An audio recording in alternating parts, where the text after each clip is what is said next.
Good evening and thanks for joining us. Well, it's officially a heat wave out there.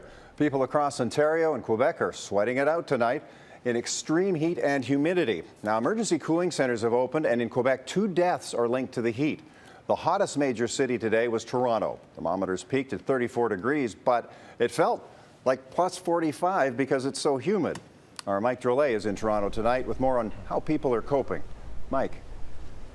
Gord, it certainly has all the hallmarks of a heat wave. Thick, oppressive air hanging over Toronto. It's so hot, in fact, only the water provides any relief. Crowded, but no one seems to care. If you don't have air conditioning, this is the next best place to be. Now the city is keeping its pools open until late at night.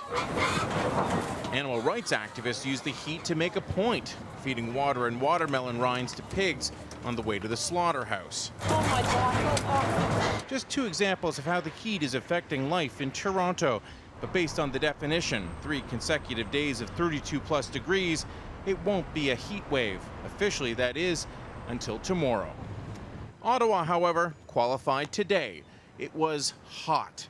Nowhere more evident than at the Tomb of the Unknown Soldier, where the honor guard goes through the motions as it does every day in full dress blues. It's padded wool so that everybody looks fit and trim. I'd much rather be in a pair of shorts at the beach right now, I can tell you that. And it's not just Ontario. It's hot and sticky all the way through to the East Coast.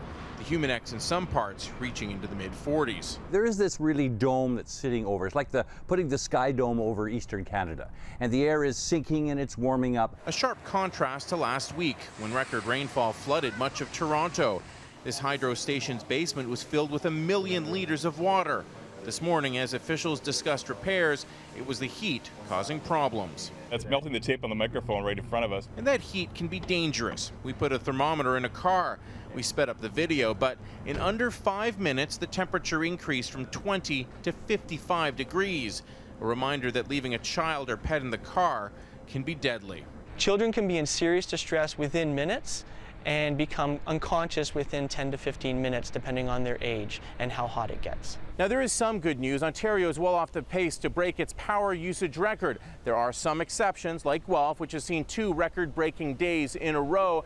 And starting tomorrow, rain is moving in and cooler air in time for the weekend. Gord? All right, thank you, Mike. That's Mike Drolet in Toronto.